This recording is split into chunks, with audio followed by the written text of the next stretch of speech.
اعوذ باللہ من الشیطان الرجیم، بسم اللہ الرحمن الرحیم۔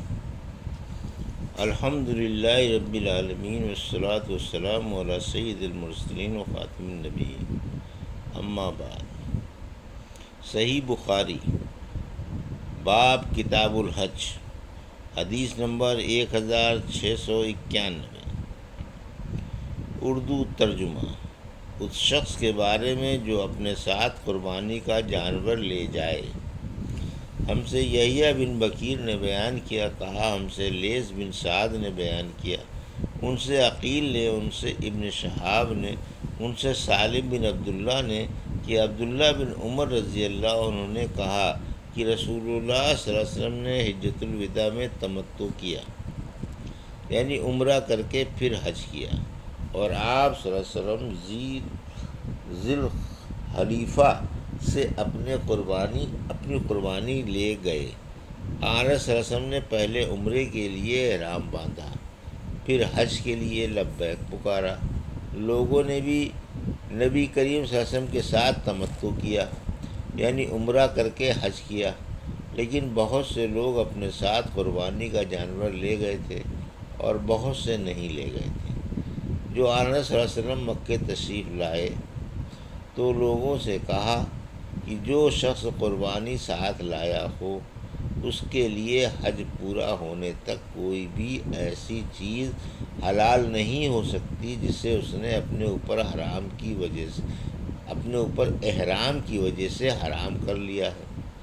لیکن جن کے ساتھ قربانی نہیں ہے تو وہ بیت اللہ کا طواف کر لیں اور صفا اور مروہ کی سعی کر کے بال ترشوا لیں اور حلال ہو جائیں، پھر حج کے لیے از سر 8ویں ذی الحج کو احرام باندھیں۔ ایسا شخص اگر قربانی نہ پائے تو 3 دن کے روزے حج ہی کے دنوں میں اور 7 دن کے روزے گھر واپس آ کر رکھے۔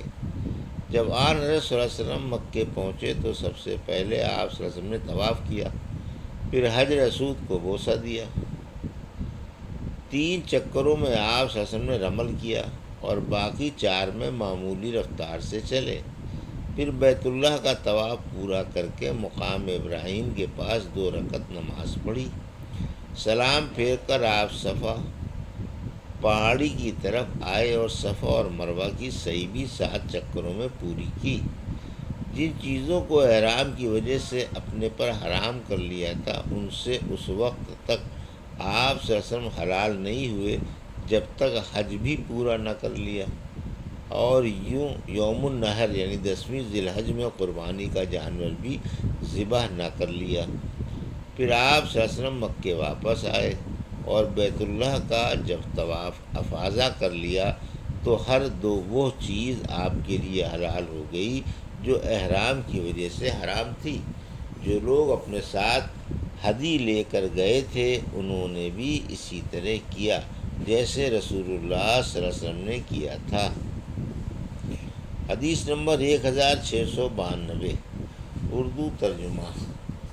ارواح سے روایت ہے کہ عائشہ رضی اللہ عنہا نے انہیں آن صلی اللہ علیہ وسلم کے حج اور عمرہ ایک ساتھ کرنے کی خبر دی کہ اور لوگوں نے بھی آپ کے ساتھ حج اور عمرہ ایک ساتھ کیا تھا، بالکل اسی طرح جیسے مجھے سالم نے ابن عمر رضی اللہ عنہ سے اور انہوں نے نبی کریم صلی اللہ علیہ وسلم سے خبر دی تھی۔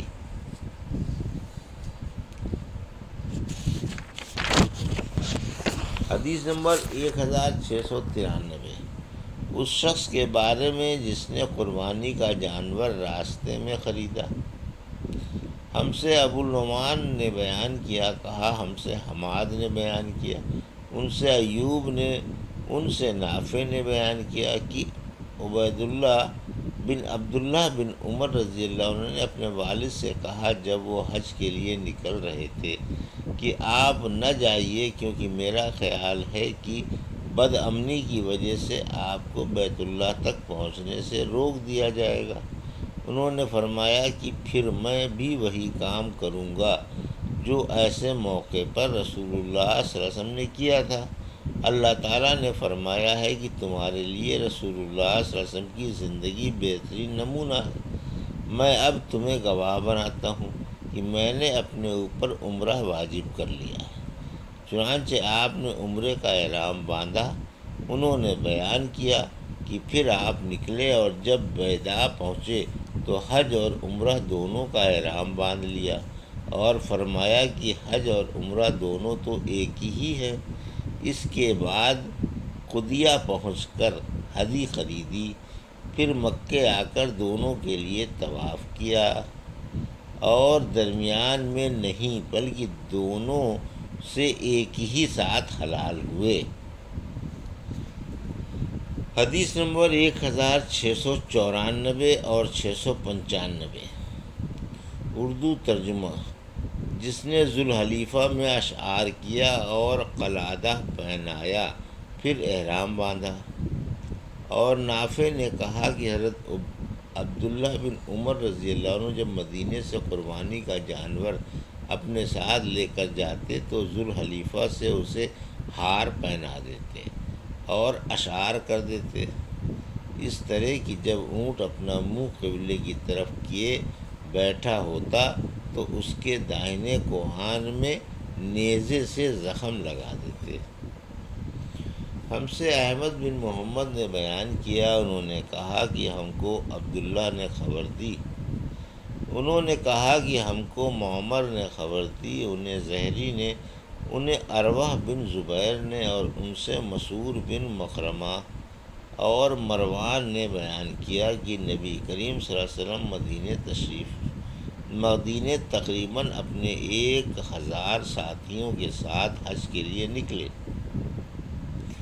جب ذی الحلیفہ پہنچے تو نبی کریم صلی اللہ علیہ وسلم نے ہدی کو ہار پہنایا اور اشعار کیا، پھر عمرے کا احرام باندھا۔ حدیث نمبر 1696۔ اردو ترجمہ۔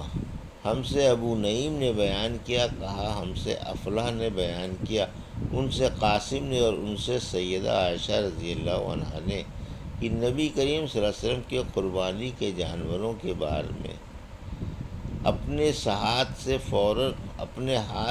خود بٹے تھے۔ قربانی کے جانوروں کے ہار میں نے اپنے ہاتھ سے خود بٹے تھے۔ پھر آپ صلی اللہ علیہ وسلم نے انہیں ہار پہنایا، اشعار کیا، ان کو مکے کی طرف روانہ کیا۔ پھر بھی آپ کے لیے جو چیزیں حلال تھیں وہ احرام سے پہلے صرف ہدی سے حرام نہیں ہوئیں۔ حدیث نمبر 1697۔ گائے، اونٹ وغیرہ قربانی کے جانوروں کے قلابے بٹنے کا بیان۔ ہم سے مسدد نے بیان کیا، کہا ہم سے یحییٰ نے بیان کیا، ان سے عبید اللہ نے کہ مجھے نافع نے خبر دی، انہیں ابن عمر رضی اللہ عنہ نے کہا کہ حفصہ رضی اللہ عنہا نے بیان کیا، کہا میں نے کہا یا رسول اللہ، اور لوگ تو حلال ہو گئے لیکن آپ صلی اللہ علیہ وسلم حلال نہیں ہوئے، اس کی کیا وجہ ہے؟ آپ صلی اللہ علیہ وسلم نے فرمایا کہ میں نے اپنے سر کے بالوں کو جما لیا ہے اور اپنی ہدی کو قلابہ پہنا دیا ہے، اس لیے جب تک حج سے بھی حلال نہ ہو جاؤں میں درمیان میں حلال نہیں ہو سکتا۔ گوند لگا کر سر کے بالوں کو جما لینا، اس کو تلبید کہتے ہیں۔ حدیث نمبر 1698۔ ہم سے عبداللہ بن یوسف نے بیان کیا، کہا ہم سے لیث نے بیان کیا، کہا ہم سے ابن شہاب نے بیان کیا، ان سے عروہ اور عمرہ بنت عبد الرحمن نے کہ عائشہ رضی اللہ عنہا نے بیان کیا، رسول اللہ صلی اللہ علیہ وسلم مدینے سے ہدی ساتھ لے کر چلتے تھے اور میں ان کے قلابے بٹا کرتی تھی، پھر بھی آپ احرام باندھنے سے پہلے ان چیزوں سے پرہیز نہیں کرتے تھے جن سے ایک محرم پرہیز کرتا ہے۔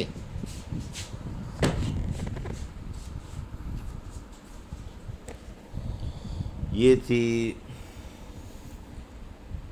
صحیح بخاری باب کتاب الحج کی حدیث نمبر 1691 سے 1698 98 کا اردو ترجمہ جو ابھی آپ نے سماعت فرمایا۔